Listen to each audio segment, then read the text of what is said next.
The tragedy of Yasharel is that the blotting out of the divine name did not begin with exile or rabbis. It began in daily speech. Yahweh revealed himself first as Elohim, the Aleph Lamed source whose authoritative word created the heavens.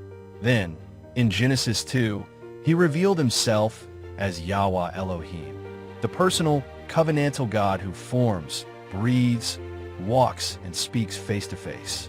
But as Yasharel drifted into Aramaic, the sacred prefix Yahu softened into Yi, and the name faded from the tongue before it was ever forbidden by tradition.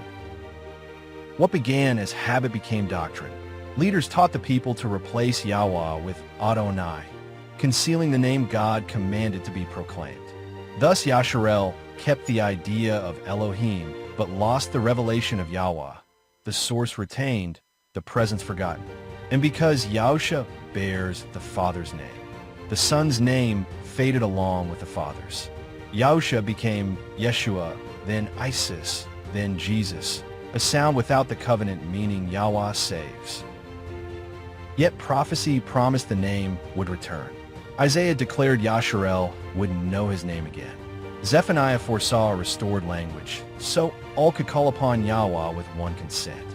Malachi proclaimed his name would be great among the nations.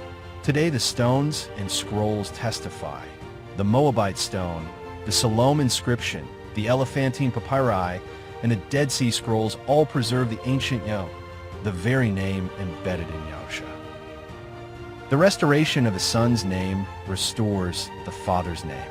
Yahusha reveals Yahweh Elohim again, uniting Genesis 1's creator with Genesis 2's intimate presence.